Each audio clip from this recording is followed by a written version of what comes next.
인생을 위한 최소한의 생각. 오늘은 5번째 명언입니다.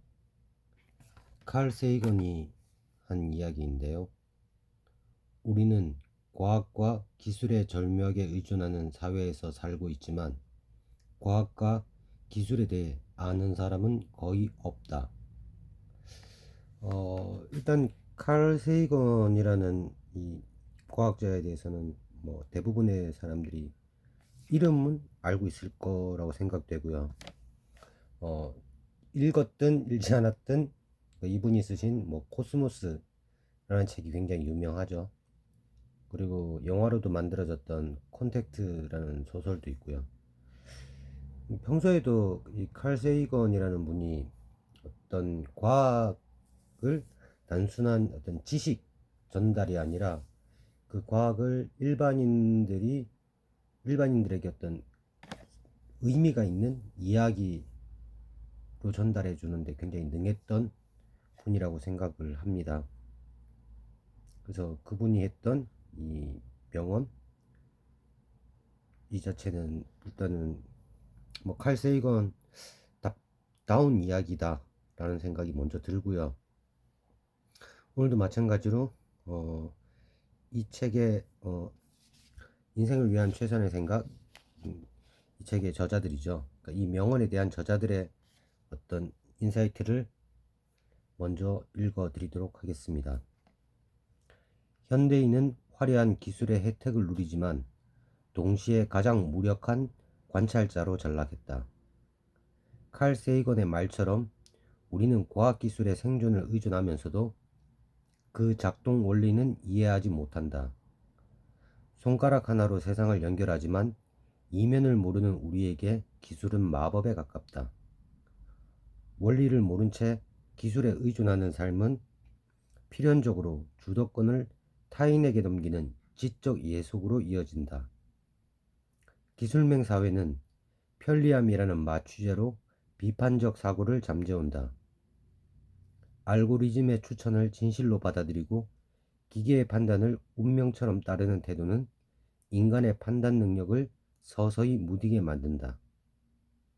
작동 원리에 대한 이해를 포기하는 순간 도구는 수단을 넘어 우리의 가치관을 규정하는 설계자가 된다. 우리에게는 지적 주권을 지키기 위해 내가 딛고 선 문명이 어떤 논리로 움직이는지를 끊임없이 묻는 최소한의 저항이 절실하다.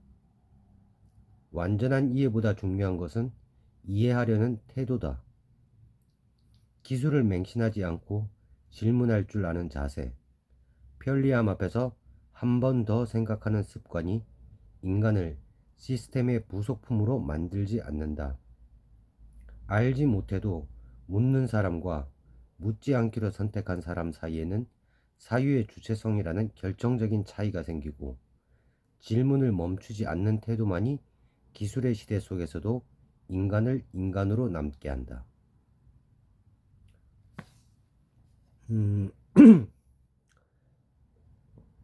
일단은 전체적으로는 이 저자분들의 의견에 동의를 하면서 특히 또 이 저자분들의 인사이트 중에서 음, 저에게 이제 좀 더 느낌을 강하게 줬던 구절들을 보자면, 원리를 모른 채 기술에 의존하는 삶은 지적 예속으로 이어진다 라는 표현이 있는데요. 이게 제가 제대로 이해한 건지 모르겠지만 지적 예속이라는 게 말 그대로 어떠한 그 작동 원리에 대한 이해가 전혀 없는 상태에서 그 기술 자체만을 결과물인 기술만에 의존을 하게 되면 편리함이 물론 이제 편리하니까 거기에 그 기술들을 계속 쓰게 되고 의지를 하게 되는 거겠죠. 하지만 그렇게 의존하는 것들이 깊어질수록 저자분들은 지적 예속이라 표현했는데 제가 생각 예를 들면 휴대폰이 발달하고 스마트폰이 발달하면서 우리들은 어느 순간인가 전화번호를 외우지를 않게 되었습니다. 저는 50대 이제 초중반의 나이인데요. 제가 어리던 시절 라떼 같아서 좀 그렇긴 한데, 제가 어릴 때도 꽤 많은 전화번호를 외웠던 걸로 기억을 해요. 그때는 자그마한 그 전화번호 수첩 같은 걸 가지고 다니기도 했었고요. 그리고 이제 삐삐라는, 지금은 그게 뭔지도 모르는 분들이 많을 거예요. 그러니까 삐삐라는 어떤 그 통신 장비가 있었어요. 그러니까 지금처럼 휴대전화처럼 전화 쌍방향이 전화를 하는 것이 아니라 어떤 작은 단말기 같은 기계에 상대방이 저한테 전화를 달라는 어떤 그런 메시지를 보낼 수 있는 그런 메시지 전달이 가능한 그런 기계가 있었는데, 하여튼 그 삐삐라는 기계에 보면 이제 상대방의 어떤 전화번호가 뜨는 거죠. 그러면 그 전화번호를 보고 그 사람에게 전화를 하게 되거나, 하여튼 그런 시절이었던, 예전 시절에는 특별하지 않아도 암기력이 뭐 특별히 뛰어나거나 뭐 그런 거와 상관없이 본인의 집 전화번호는 물론이거니와 어지간한 사람들의 전화번호, 가까운 사람들의 전화번호는 대부분 다 외우고 있었어요. 휴대폰이 보급되기 시작했던 초창기에도 그때도 사람들이 가까운 지인이나 가족들의 전화번호 정도는 외우고 다녔었거든요. 근데 어느 순간 점점점 기계에 의존하고 그 기계의 전화번호를 저장하고 저장된 그 주소록을 통해서 전화를 하고 하면서 저희들은 어떨 때는 본인의 전화번호도 기억을 못하는 그런 현상이 벌어지는 거죠. 그리고 내비게이션이 발달을 하면서 내비게이션에 안내가 없으면 정말 이제 길치가 되어 버리기 쉬운 그런 상황. 또한 음, 내비가 보편화되면서 출발과 목적지를 제외한 그 과정의 어떤 과정을 즐기는 시간이 없어졌다고 할까요? 물론 운전을 하면서 운전에 집중을 해야 되는 건 맞지만 점점 어떤 그 안내 문구나 지도 화면에 의존하면서 더 이상 길을 찾기 위해서 주변을 이렇게 신경 쓰면서 살펴야 될 필요가 없어지기 때문에 정말 이동의 어떤 선적인 이동 수단만으로만 존재하는 그런 경험들,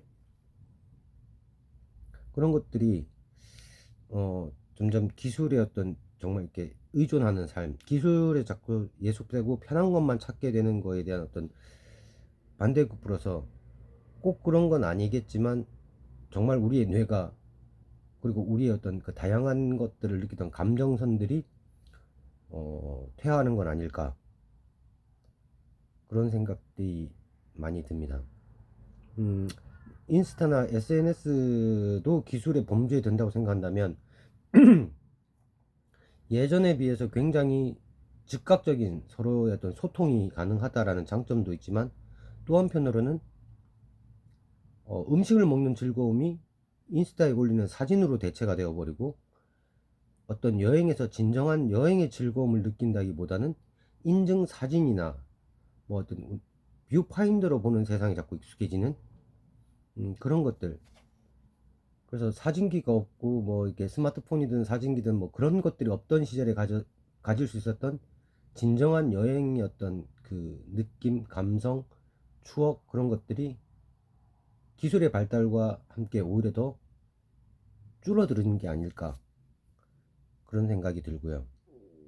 그 다음에 또 알고리즘 추천을 진실로 받아들이고 라는 이런 대목은 뭐 요즘에 어떤 그 유튜브나 어떤 검색 엔진의 어떤 AI의 발달, 이런 것들과의 맥락일 텐데, 물론 저도 지금 유튜브라는 매체를 이용해서 이런 독후감을 남기고 있습니다만, 알고리즘 유튜브 알고리즘이라는 게 처음엔 굉장히 편하죠. 왜냐면 내가 자주 검색했던 것들을 이렇게 선제적으로 찾아서 내가 좋아할 법한 것들을 이렇게 막 띄워주니까 자동으로. 그러니까 굳이 여- 다른 거에 신경 쓰지 않고 그냥 키고 유튜브를 키면 내가 좋아할 만한 영상들이 자동으로 쭉 뜨는, 굉장히 편리해졌죠. 하지만 바꿔 말하면 그 편리함 이면에 그 알고리즘이라는 것 자체가 계속 추천하고 추천하고 하는 그 알고리즘의 어떤 그것이 하나의 어떤 틀을 만들어서 오히려 좋은 방향도 있지만 나쁜 방향으로는 이게 잘못된 것들을 접했을 경우에는 또 잘못된 생각들에 계속 이렇게 쌓여간다고 할까요? 자기도 모르게 젖어들게 되는 그런 단점도 있고, 그리고 예전에는 어떠한 것들을 새로운 배움이나 지식이나 이런 것들이 있을 때 직접 가르침을 받거나 아니면 책을 읽거나 자기가 어떤 그런 수고를 들여서 얻었던 지식들이 그래도 좀 더 기억에 오래 남고 자기 것화 되는 경우가 많은데, 검색이 발전하게 되면서 이른바 이제 네이버 검색, 지식인 검색 이런 것들이 생기면서 책을 통해서 책을 찾아보고 직접 책장을 넘기고 밑줄을 긋고 그렇게 습득하던 지식이 굉장히 짧은 시간에 빨리 대답을 내놓는, 검색을 하면 바로 대답이 튀어나오는, 그래서 편리해진 것도 맞지만 또 한편으로는 그만큼 지식이 휘발성이 생겨버린 거라고 생각하거든요. 그러니까 내가 방금 검색해서 뭔가를 읽었을 때 아 이렇구나 라고 했지만 잠시의 시간이 지나면 그건 제 머릿속에 지식으로 남아있는 게 아니고 또 휘발되고 없는 거죠. 그런데 요즘에 알고리즘이라는 거는 그나마 하던 그 검색마저도 안 하게 만들어 버리는 그런 부분이 있다라고 생각합니다. 그래서 그렇기 때문에 저자들이 얘기하는 이해를 포기하는 순간 도구는 수단을 넘어 우리를 규정하는 설계자가 된다라는 게 그런 거죠. 내가 처음에 검색을 함으로 인해서 알고리즘을 발생시켰지만 어느 순간 그 알고리즘에 제가 또 세뇌되어 버릴 수도 있는. 자, 그러면 이런 기술 변혁의 시대에 그럼 어떻게 해야 될까? 나의 어떤 정신의 지적인 어떤 주권, 그러니까 지적인 주권, 내가 적극적으로 어떤 정보를 검증하고 검색하고 선별하고 기준을 잡을 수 있는 그런 주권을 지키려면 어떻게 해야 될까? 저자들은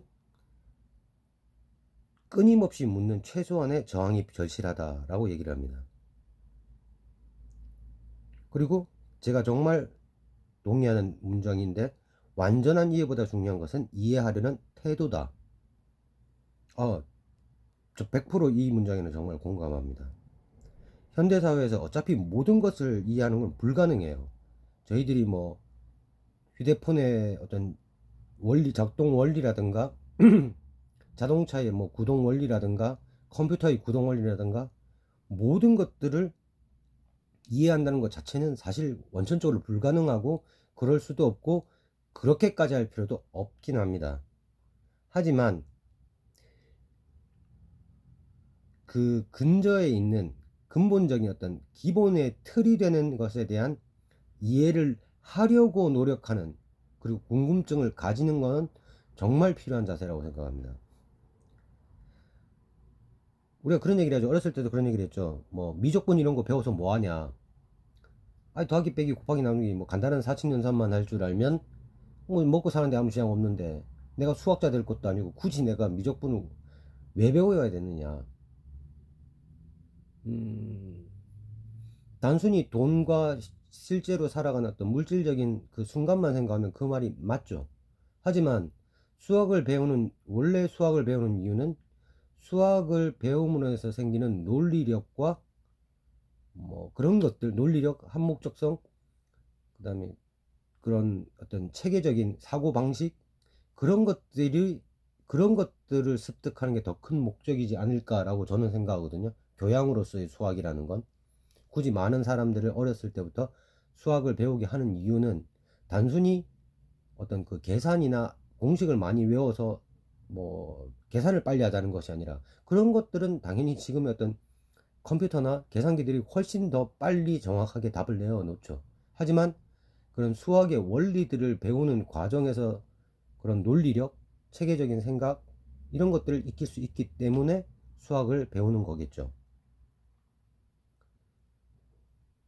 뭐 미술도 마찬가지고요. 음악도 마찬가지고 꼭 그걸로 내가 미술가가 되고 음악가가 되려고 그걸 배우는 게 아니겠죠, 학교에서. 그런 예술에 대한 어떤 교양, 기본적인 소양들을 배움으로 인해서 우리가 살면서 다양하게 느낄 수 있는 아름다움들에 대한 것들, 그다음 우리가 정서적인 것들, 그런 것들을 고양할 수 있기 때문에 배우는 거겠죠. 그래서 지금 하루가 다르게 계속 새로운 문물들이 태어나고 기술들이 태어나고 나타나지만, 그런 것들을 음, 기계적으로 디테일하게 알아야 한다라기보다는, 이게 이 세상의 어떤 이런 문명들이나 기술들의 어떤 작동되는 근본적인 어떤 큰 틀을 궁금해하고 이해한다는 건, 결과론적으로 단순히 기술을 이해하게 되는 게 아니라 그 과정을 통해서 우리가 살아 숨쉬는 우리 인간들 간의 어떤 그런 관계, 우리 삶에 있어서도 영향을 준다라고 생각하는 거죠.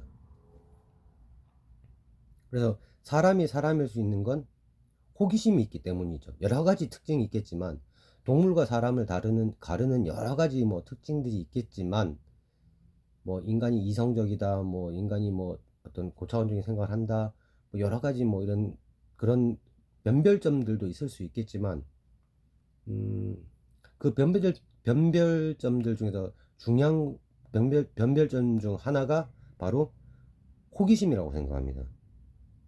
어떠한 보이는 것들을, 현상을 그대로 그냥 즉각적으로 수용하고 반응하는 것이 아니라, 그 작동 원리에 대해 궁금해하는 궁금증을 가지는 것이 인간을 인간답게 하는 것이라고 저도 생각합니다.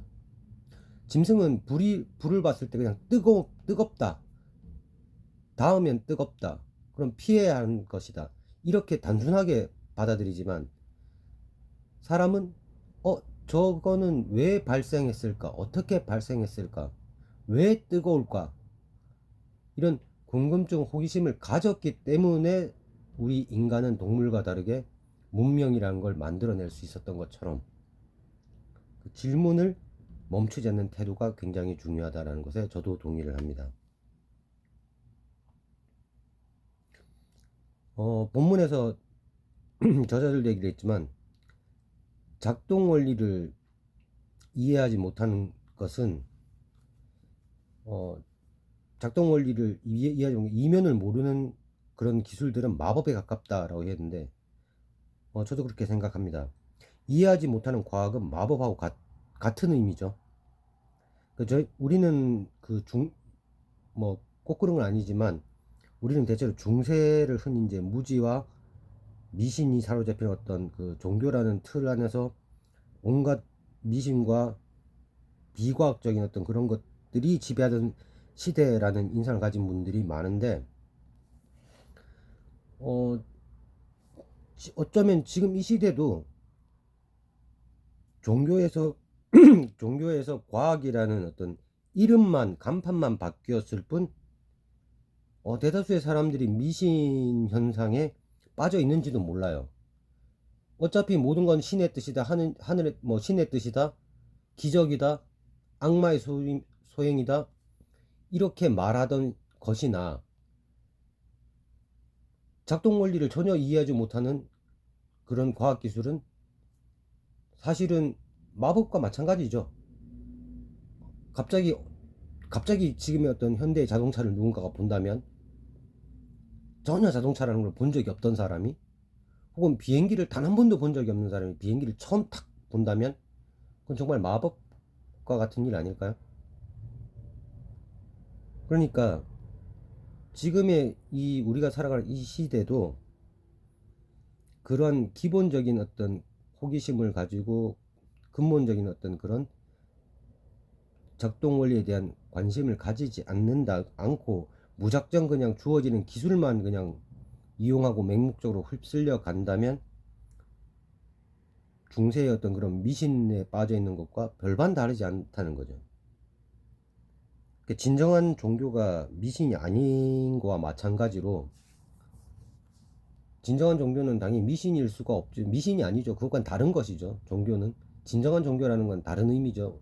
삶의 어떤 방향일 수도 있고 철학일 수도 있고 인간이 인간다울 수 있는 어떤 그 고차원적인 어떠한 지향점일 수도 있고 그런 거와 마찬가지로 진정한 과학도 결과물만 톡톡 받아들이는 그런 식이 되어서는 곤란하지 않을까. 그런 스스로의 호기심, 스스로의 지적 욕구가 없다면 그런 것 자체가 없이 그냥 흘러가는 대로 쭉 주어지는 걸 그냥 수동적으로 받아들이기만 한다면 정말 내 생각이라는 거는 점점 사라지고 어느 순간에는 정말로 금미래에 AI가 사람의 사고나 그런 가치를 지배하는 세상이 되어 버릴지도 모르죠. 그래서 저자들의 마지막 문장, 질문을 멈추지 않는 태도만이 기술의 시대 속에서도 인간을 인간으로 남게 한다. 인간으로 남기 위해 저도 좀 더 노력하고 지적 호기심을 멈추지 말아야겠습니다.